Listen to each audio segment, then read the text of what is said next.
Hi guys, it's Eric with the Film Photography channel, and today we're going to talk about developing this stuff.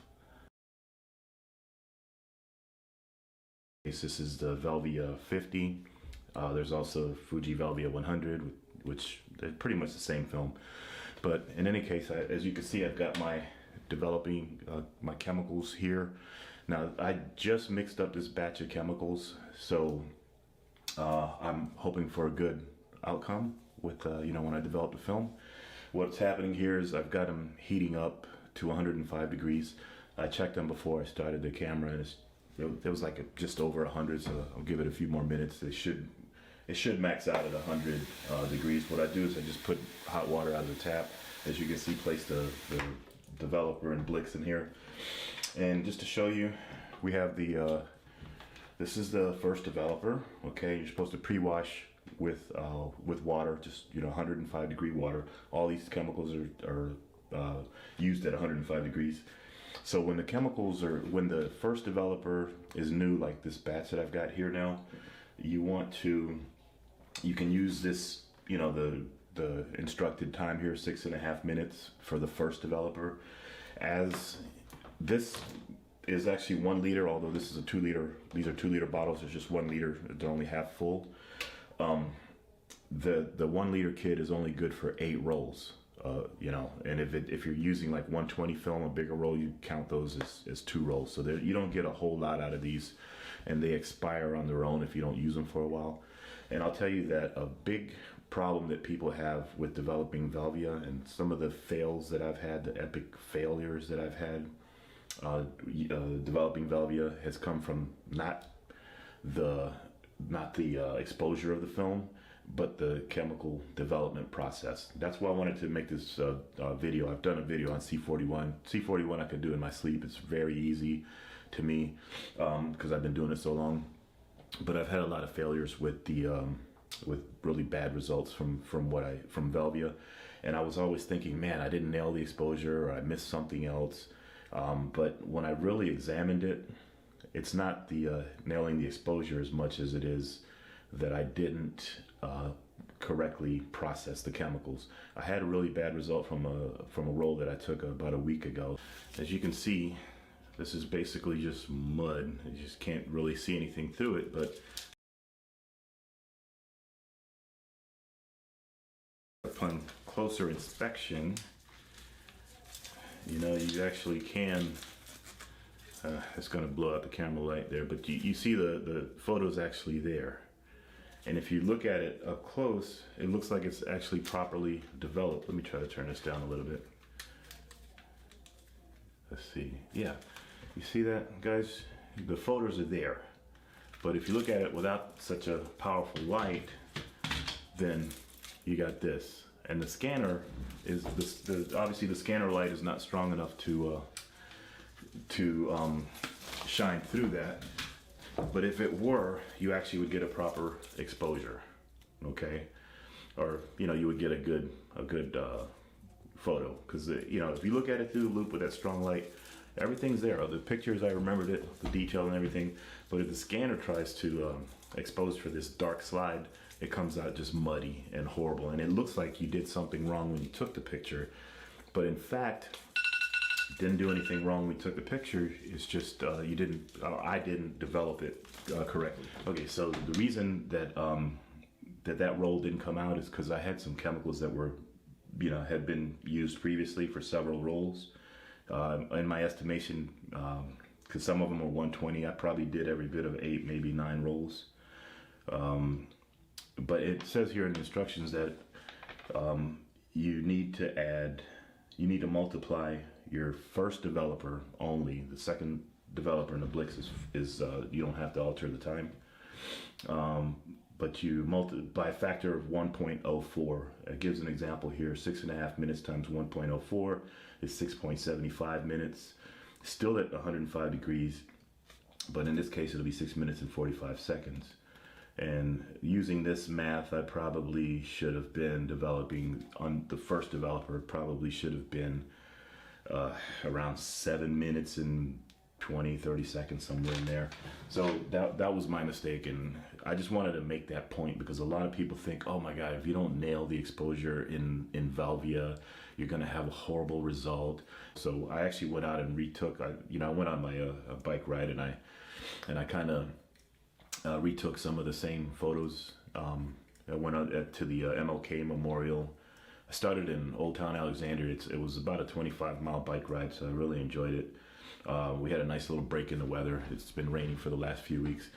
But in any case, so I went out and then retook some of those photos along the Mount Vernon Trail. And like I said, I ended up at the MLK Memorial in Washington, D.C. And so anyway, I'm going to try this again. Fresh chemicals. I'm going to follow the instructions to the letter. If it's another fail, it's just another fail. And I'm going to put myself out there and just kind of go through the steps here, and I want to get everything captured on video. And I promise you guys, if it's a fail, I'm going to post it just the same, and I'm going to try to figure out why it would be a fail. So just to give you the background, I went out again with the Olympus OM2N, which has a great metering system. I actually shot this roll at, this is ASA 50. I shot it at 32 based on a recommendation that I read. Each step here, like this is 6.5 minutes for the first developer. Like I said, you do a pre-wash with just water to get all that, that heavy emulsion off. And after that 1 minute pre-wash with the 105-degree water, you go to your first developer. Same thing, 105 degrees for 6.5 minutes because it's the first roll. The next roll will be 6 minutes, 40 seconds, and on and on. And then you do your first developer, your second developer. But let's go ahead and go through it, and I'll, like I said, we'll do it step by step. The film's already loaded in my developer tank here, my Patterson tank. This is the 3-roll Patterson. So what I do is just pour, and I'll do this over the sink, pour the 105-degree water in there.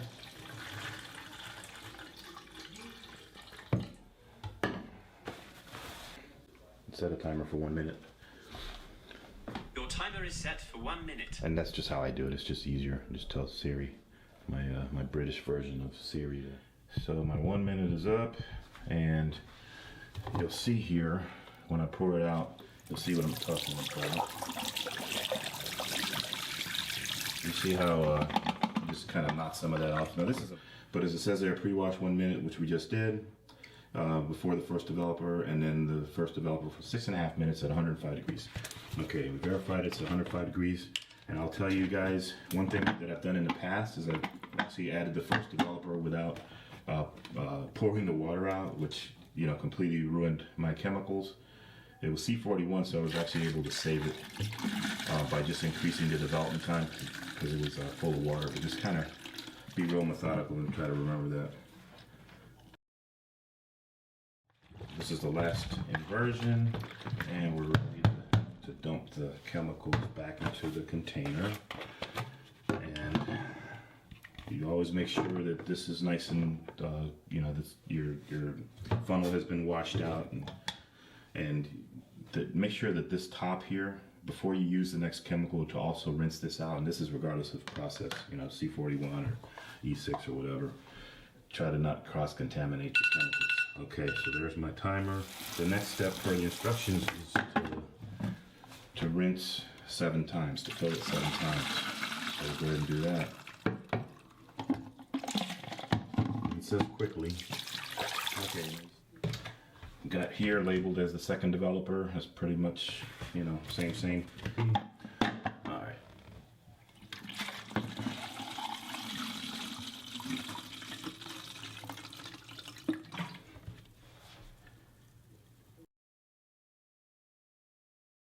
Rinsing 7 times. 105 degrees, stir it every 30 seconds. And set a timer for 10 minutes. Your timer is set for 10 minutes. So in goes the bloody Blitz. Okay. And cover. And now I'm ready to start pouring back in back in the bottle, making sure it says Blix, but it should say Blix because I put all the other bottles completely out of the way. Let's see what stuff. Look at that Blix looks like. Looks like something out of Dexter. If you remember that show. Alright, so we are done. Get this guy out of the way. Alright, so 5 minutes rinsing. This is it. And I promise you I haven't peeked. I have not looked at this. You'll see my honest reaction on camera. Okay, so here's my latest roll of Velvia that I had to retake after that failed roll. And, whoa. Okay, so right away, wow, okay. This is a good result. Okay, you see that? Now, like I said earlier, yeah, it's gonna be milky, and it's definitely milky. You can see, like on the emulsion side, you see how milky that is? But on that other roll, I couldn't see through this at all. And now, yeah, oh yeah, this is beautiful. When you hold it up to the light, just normal, you know, normal light, you're good to go. You can see everything. So yeah, this looks beautiful, and I really look forward to actually processing or scanning this film.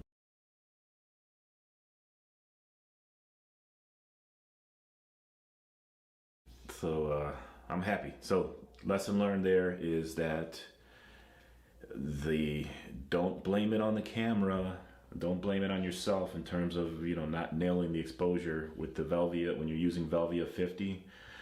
Consider also that you really meticulously have to follow the chemical development process, because the this Velvia is really, it's more fussy with developing than it is with exposure. Okay guys, so let's take a look at some of these scans here. And I didn't use the dust and scratch removal, just so you know, it's just kind of quick and dirty. Now, this first shot here was underexposed by 2 stops, and you see if you try to recover anything, you're just going to really end up with a bunch of noise and grain and color shifting, especially under the bridge on the left side of the photo there. So yeah, there's not a whole lot you can do to recover from an underexposed shot on Velvia. But this next shot here, as it scans, now this is 2 stops overexposed, in addition to the 1 stop overexposure by setting it to ISO 32. So yeah, so in effect it's a 3-shot overexposure, and now you've got tons of detail and you can actually see what you're working with. Okay, so this next scan should be 3 stops overexposed plus the 1 stop from the ISO setting, so fully 4 stops overexposed, and you can see this is probably going to be an unrecoverable deal. Let's see what we can do with it. Wow. Okay, so just doing nothing more than hitting the auto exposure, I see that the highlights recovered in a big way. I mean, it looked to me like the sky, you know, through the bridge was just completely unrecoverable. I mean, look at that. But then just simply hitting the auto button, and you know, now I can mess around with the histogram and try to make it better. But I'm really surprised that that the highlights recovered as well as they did. So yeah, and again, that was 4 full stops of overexposure. I guess it makes sense. Velvia is such a dense film, such a dense emulsion, that I guess it's hard to truly burn through it, you know.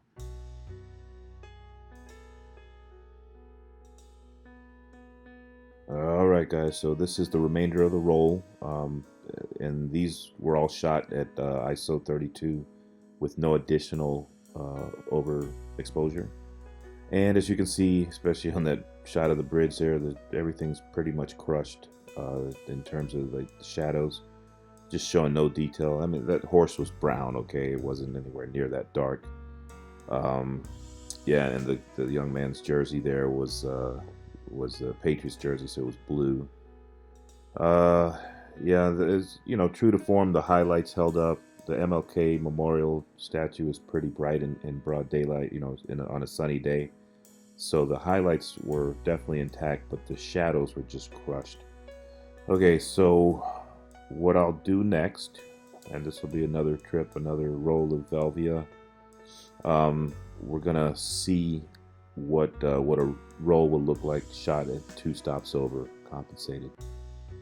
And through the magic of video editing, we're back now a couple days later with the Velvia shot at 2 stops over. Right away you can see tons more detail in the shadows. The trees look green, not a muddy blacky brown color. Yeah, so this is definitely a much better result. I mean, look at the shot under the trees in the shade there. Tons of detail. Yeah, so everything looks a whole lot better. Again, this is shot at 2 stops over, compensated. And you talk about holding on to highlights. I mean, that shot was directly into the sun. You see tons of detail in the trees all over the place. But solving that problem kind of created another problem. Okay, think about this for a second. We're shooting ISO 50 film, overcompensated by 2 stops to like ISO, I think it was 25 or 15 or something. Just a really slow film speed, which in turn causes you have to use like a very slow shutter speed, even in broad daylight, like these photos are. Like a bright scene like this actually ended up right around 1/290th. This one as well. For some reason, a lot of these bright scenes where it ended up at 1/290th of a second, which is fine. But this one, for example, under the shade, ended up at 1/15th of a second in broad daylight. So now we have a whole new set of problems. You know, having to really keep your eye on the shutter speed. Like I said, in anything other than like just broad daylight, like this photo here, or the one that just went by with the plane. But if you look at this particular photo with the pickup truck, I mean, this photo ended up like at 1/30th of a second. Again, it's broad daylight. Same thing with the houses here, and the shot under the bridge. So, you know, just something else that I've kind of discovered as going through this exercise with trying to come to terms with Fuji Velvia. And there you have it, guys. That's my take on shooting Velvia. It was fun. Took about a week. 3 rolls of film, 3 different outings on the bike, which I love. And hopefully you guys got something out of this. I certainly did.